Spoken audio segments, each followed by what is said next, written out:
Hey, everybody. Um, the assembly was today, and so the assembly kind of messed up all the schedules. So I wasn't able to do live classes today. So I'm just going to record today's lesson. It has to do with the rise of Hitler in the beginning of World War II. Okay. All right. So go ahead and make this another big letter. It should be big letter C. Big number C.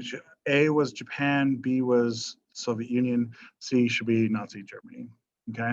All right, so when we last left Germany, we had something called the Treaty of Versailles. That's what we left Germany at the end of World War One.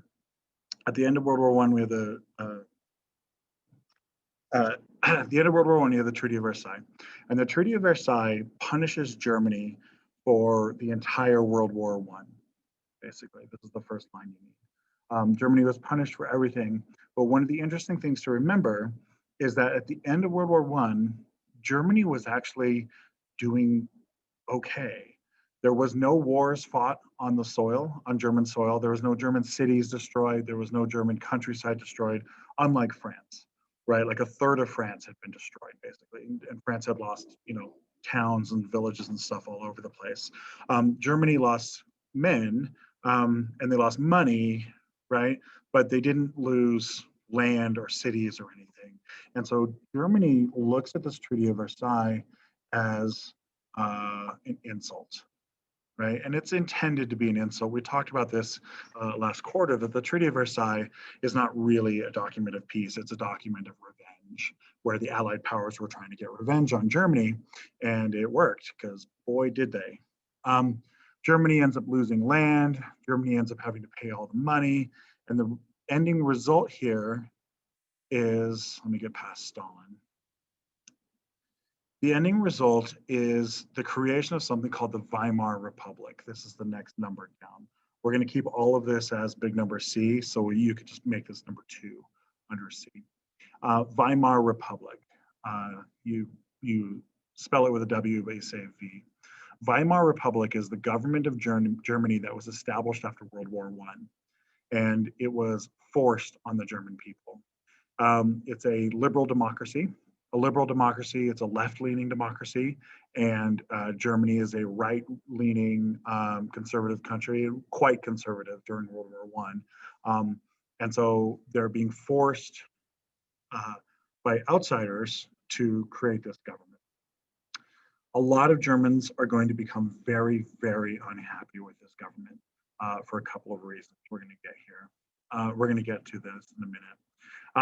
So the Weimar Republic was one of the immediate problems that they face is that they have an economic collapse. In 1923, Germany goes completely bankrupt. They have something called hyperinflation. This is the next thing that you need to define. Hyperinflation is inflation where the money, the value of the money drops. The value of the money drops really, really quickly, out of control. We get to a point that like $1 American buys 4 marks. The German currency was a mark, right? In 1923, $1 American was about 4 marks. By 1922, one was 4. By 1923, $1 American dollar was 4 billion marks. So 4 billion marks, you end up having to spend, hundreds of thousands or millions of marks just to go grocery shopping. Very famously, a loaf of bread would be 100,000 marks. This means the German money is basically worth nothing, essentially. And the money is not worth, it's worth less than the paper it's printed off. We have all these famous instances of Germans who are like wallpapering their house with it, or just burning it in their stoves because they can't afford to buy firewood, but they have all the money. This is a nightmare. Eventually, this stables out because the United States actually ends up giving Germany money, and it helps stabilize their economy. This is in the 1923. The Weimar Republic is still going to be very, very unpopular. And it's going to be unpopular for a couple of reasons. It's going to be viewed as culturally liberal, and it's going to be viewed as feminine. It sounds kind of weird to say that a government is masculine or feminine, but this is going to become a very, very popular idea in Germany at the time, where the Germans are going to view, Germans are going to view their government as being quite feminine. And this is going to be something that is going to cause real problems for conservative men. Um, the Weimar Republic becomes the only place in the world where homosexuality is legal. And for homosexual people, for gay people, this is great, obviously, right? They've been living their lives in the shadows in the closet, and now they can live openly, and so it's great, right? It's freeing, and so we start seeing shows and performances and stuff where men are dressing like women and women are dressing like men, and we're starting to get this mixing of cultures and international influences. We're going to start getting German clubs playing like jazz music, blues music, right? African American jazz music, which has nothing to do with German culture, but they're just playing it because it's fun. This is also going to be a huge artistic explosion in Germany, because this is like some of the greatest cinema at the time.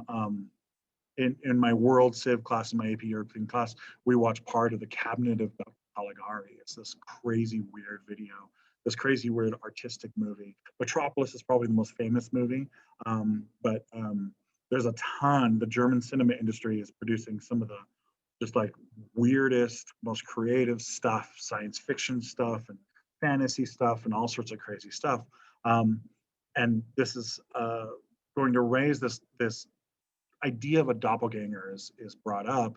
A doppelganger means a duplicate, right? Like a clone or something. And there's this idea that Germany has a doppelganger, that in the daytime, it's a conservative man in a business suit, but at night, that man dresses like a woman at the nightclub.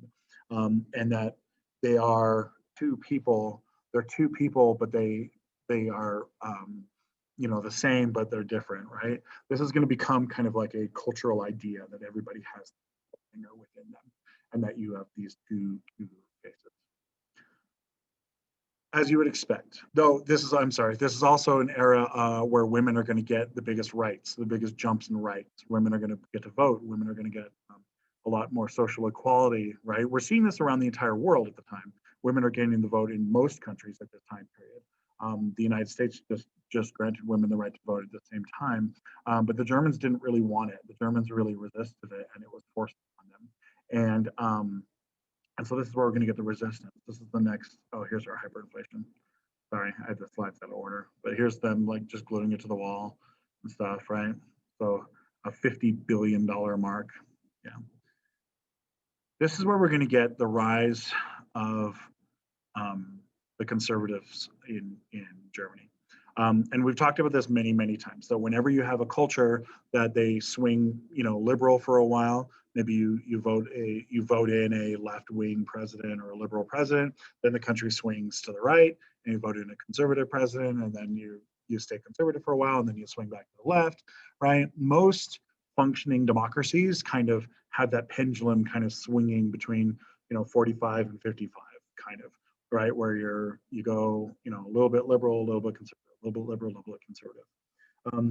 The further you go to one side, the further the pendulum will swing back, right?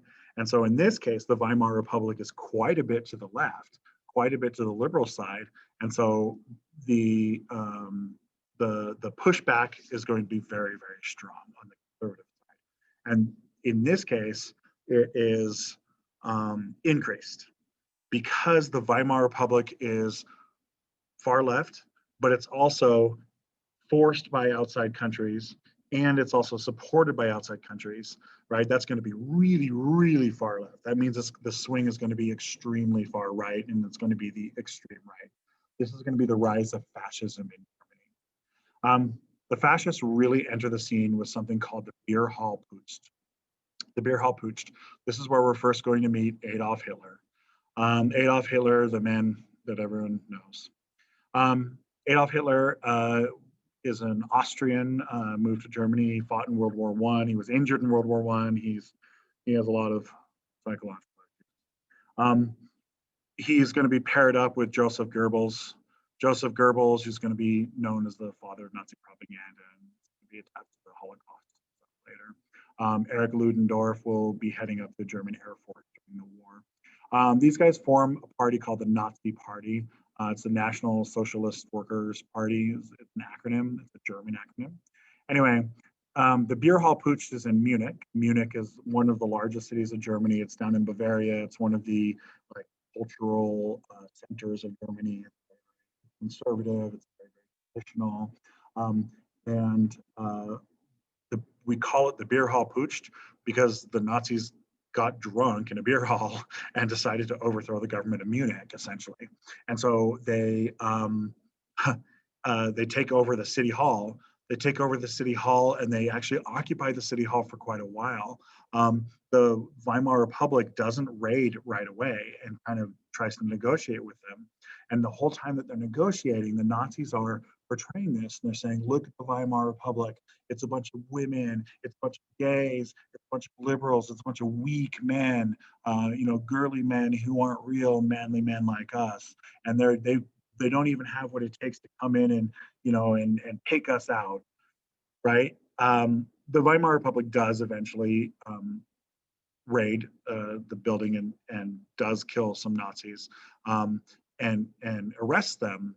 But at that point, kind of the damage is done, right? The message of this extreme right group that the Republic is incapable of even defending itself from a bunch of drunken idiots down in Munich, that works. That message starts to resonate with people. While he's in jail, Hitler writes, maybe history's worst book, Mein Kampf, means my struggle.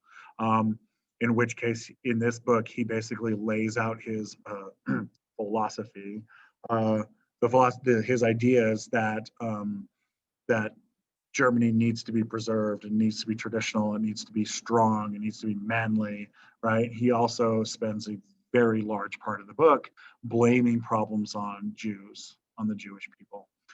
Germany has a long history of anti-Semitism. Anti-Semitism means anti-Jewish, right? And the Jewish people have lived in Europe for thousands of years, but they've always been kind of separate, right? They were never really fully integrated into society because Europe is mostly Christian. The Jews are not Christian, they're Jewish. A lot of the Jewish people speak their own language, right? They'll speak German, but they also speak Yiddish amongst themselves or something else, right? And they have different traditions and different clothing, different holidays and stuff. And so for thousands and thousands of years, whenever something goes bad in Europe, the Jews are oftentimes blamed for whatever was going bad, oftentimes with no evidence, right? That's how racism works. Racism doesn't require evidence. Racism isn't about fact. Racism is about feeling, right? And we're not really concerned with the truth when we're dealing with this because the truth doesn't matter as much as the feeling matters.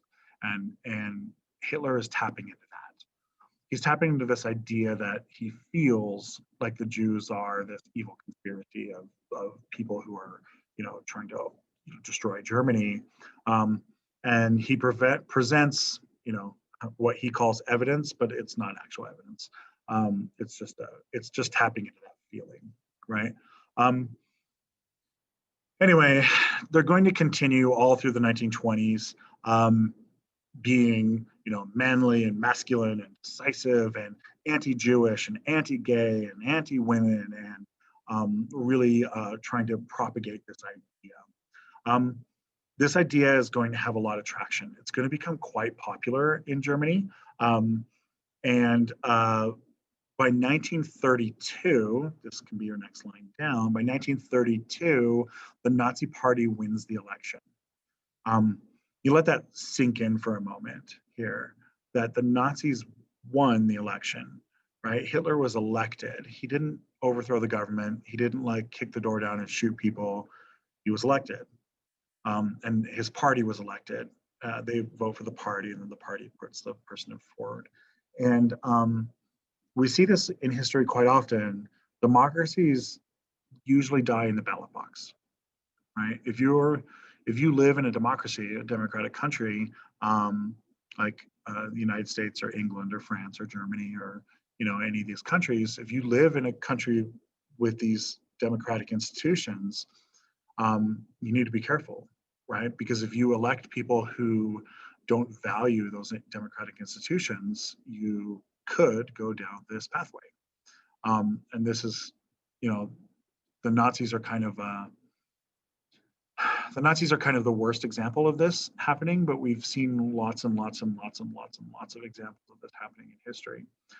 So Hitler's elected in 1932. He doesn't have all the powers. He's not a dictator yet, but he is going to start consolidating power quite a bit.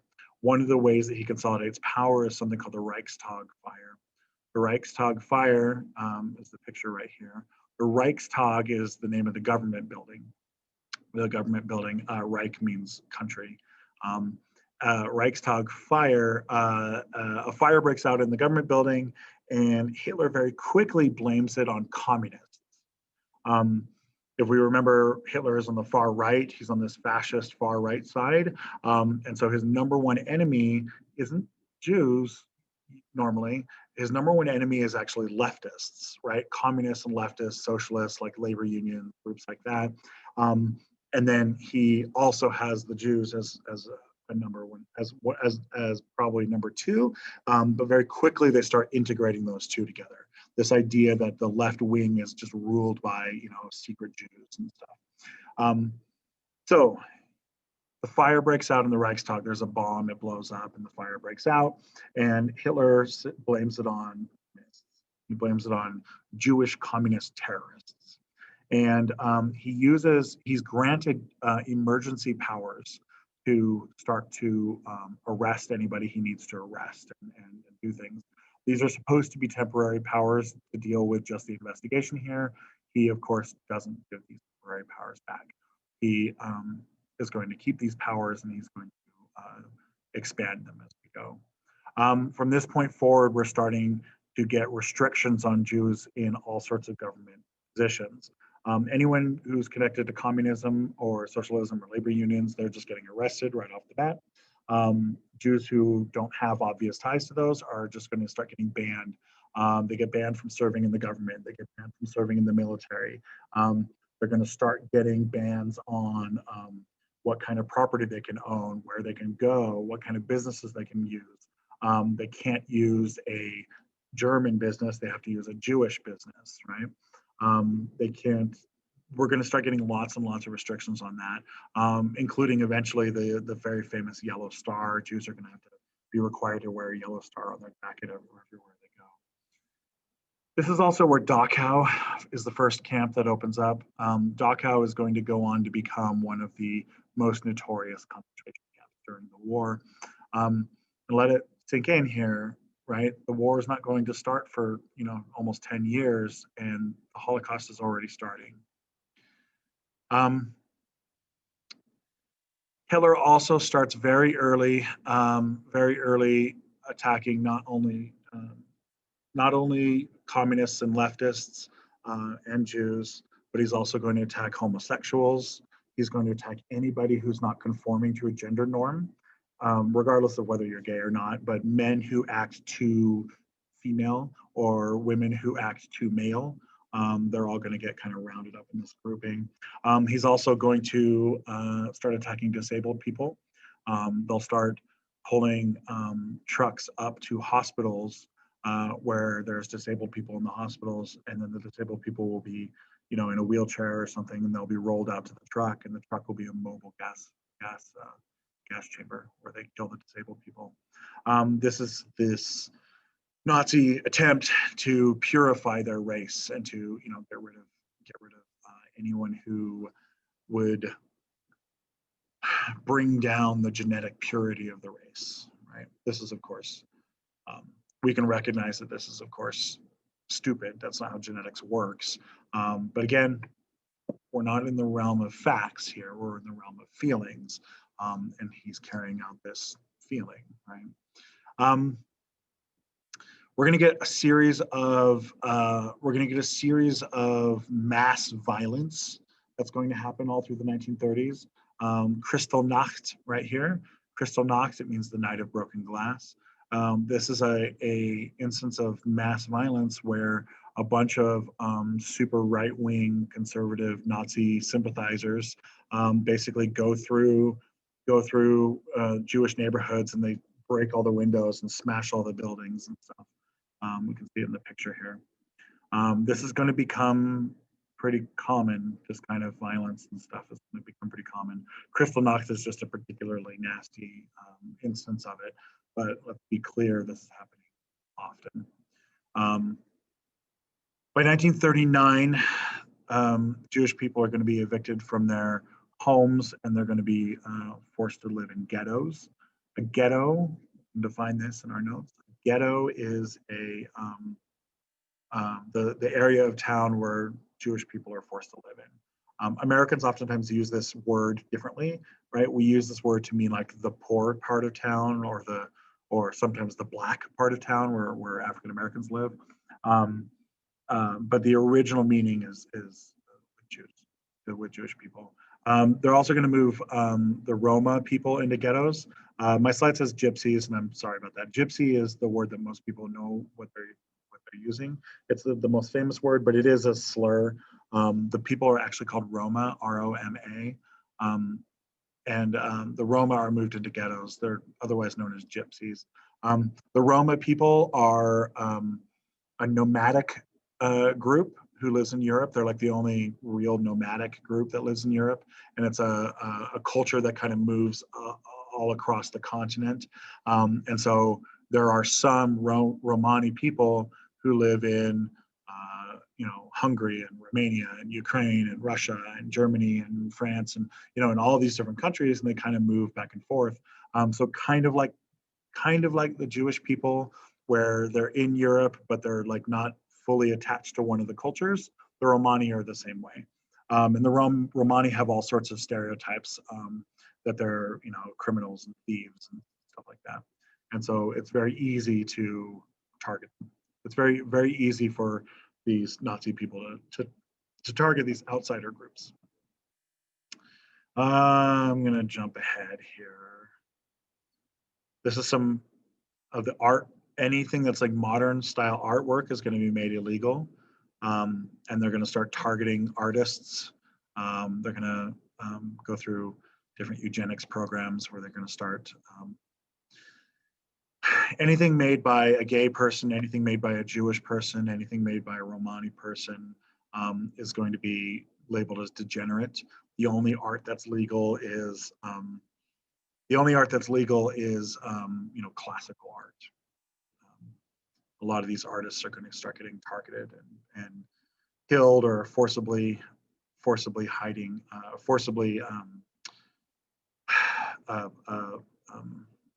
sterilized, sterilize them and stuff like that.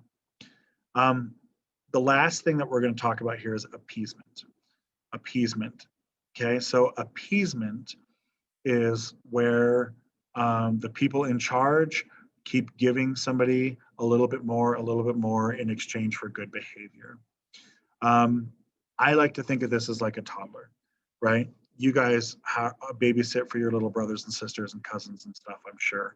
I'm sure you babysat for a little kid. And if you have this little kid that you're with and you want to make the kid go to bed, and then she starts to cry, no, I don't want to go to bed. I don't want to go to bed. I don't want to go to bed. I want to get a candy bar, or I want to get a piece of candy. And so you're like, okay, I'll give you a piece of candy right now, but you got to go to bed. And so you give her the candy and she goes to bed. The next day, what is she going to do? She's going to throw a fit again, right? So she throws a fit, and you say, no, I'm not doing it again, right? And so she throws a bigger fit, right? And then so you give in again, and you're like, okay, I'll give you a candy again, but no more. Don't do it tomorrow. And this is going to keep getting worse and worse, right? I think we all know what's going to happen to that toddler eventually, right? Eventually, that toddler is going to rule the house because the toddler gets everything they want, right? Every time they throw a fit, they get a piece of candy, right? And so they're not going to do anything. This is how we get terrible people. This is one of the ways we get terrible people. Germany is going to do that. In my metaphor, Germany would be like the toddler demanding candy, and the mom would be like France and England and the United States and all the other allied powers. So in 1935, Germany makes an army. They're not allowed to have an army. According to the Treaty of Versailles, they're not allowed to have an army. And France and England say, Germany, no army. And Hitler goes, oh, I'm sorry. I just wanted to make this little army. And then they say, okay, Germany, you're fine. And then he moves his troops into the Sudetenland, or not the Sudetenland, the Rhineland, which is this area over here that was, according to the Treaty of Versailles, they were never supposed to have troops in this area. It's right next to the border of France, the border of Belgium. And he moves troops into that area. And France and Belgium and England and all that, and they all say, Germany, you can't move your troops into the Rhineland. And then he says, but I'm just trying to, help solidify my borders. I'm not going to do anything bad. And then they say, okay, Germany, you're okay. Right. Then in 38, he does something called Anschluss. This letter here is called an Esset. It's a German letter, and in English it's an SS, two S's. So he does something called Anschluss. Anschluss means the joining, where they basically overthrow the government of Austria. They rig the election in Austria, and the Austrians vote to elect the Nazi Party and join Germany, right? And again, France and England look at Germany and they say, Germany, you can't mess with the elections of your neighbors. And Germany says, oh, whoops, I won't do it again. And they say, okay, Germany, but next time we'll be really mad.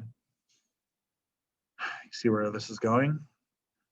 He moves into the Sudetenland, which is part of Czechoslovakia, right over here. And this is an area filled with German-speaking people, but it was part of the Czechoslovakia. And he moves in, and people say, Germany, you can't invade your neighbor, but he does it anyway. And Germany does it anyway, and Germany says, but there's German people living here. It's okay. And they say, okay, Germany, I guess it's okay this time. This appeasement is going to become a real problem. Oh, the appeasement is going to become a real issue, because the appeasement is where Germany is constantly pushing it a little bit more, and Hitler is testing to see if France will stop him, if England will stop him, if the U.S. will stop him, and they don't. All right, so this is where we're going to leave off for today. We'll leave with the start of the actual war. He's going to invade Poland and all of his other neighbors, and we'll do that in the next class period. We'll do that after the break.